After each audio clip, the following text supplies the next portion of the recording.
नमस्कार मित्रांनो, टेक्निकल ज्ञान आणि नवीन अपडेटमध्ये तुमचे स्वागत आहे. मित्रांनो, आज आपण आपल्या या व्हिडिओमध्ये बघणार आहोत महाराष्ट्रातील या लोकांसाठी एसटी बसचा मोफत प्रवास बंद होणार.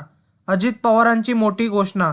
काय असणार मित्रांनो, चला तर बघूया आपल्या आजच्या या व्हिडिओच्या माध्यमातून. मित्रांनो, गेल्या वर्षापासून महाराष्ट्रातील एसटी महामंडळ अमृत योजना राबवत आहे. या योजनेनुसार 75 वर्षे आणि त्याहून अधिक वयाच्या ज्येष्ठ नागरिकांना एसटी बसमध्ये मोफत प्रवास करण्याची सुविधा देण्यात आली आहे.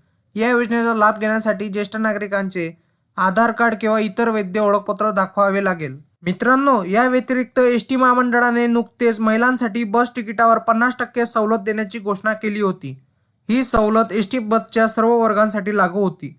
महिलांना या सवलतीचा लाभ घेण्यासाठी त्यांचे आधार कार्ड किंवा इतर वैध ओळखपत्र दाखवावे लागेल. मित्रांनो, एसटी महामंडळाच्या या दोन्ही योजनांमुळे ज्येष्ठ नागरिक आणि महिलांना मोठा फायदा होणार आहे. या योजनांमुळे या दोन्ही वर्गातील प्रवासांचा खर्च कमी होईल आणि त्यांना प्रवास करणे अधिक सोपे होणार आहे.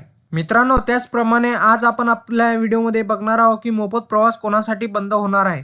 एसटी बसमध्ये सिंगल सेल, HIV, हिमोफिलिया आणि डायलिसिस रुग्णांसाठी मोफत प्रवासाची सुविधा बदलली आहे.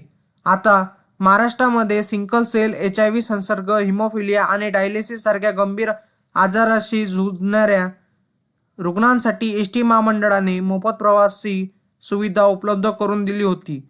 मात्र नुकतेच जारी केलेल्या नवीन परिपत्रकानुसार या सुविधेत बदल करण्यात आला आहे. मित्रांनो, 2024 मध्ये नवीन बदल काय झालेला आहे ते बघा. पूर्वी या रुग्णांना निमआराम आणि आरामदायी एसटी बसमध्ये मोफत प्रवास करता येत होता, परंतु नवीन परिपत्रकानुसार त्यांना आता फक्त नियमित एसटी बसमध्ये मोफत प्रवास करता येईल.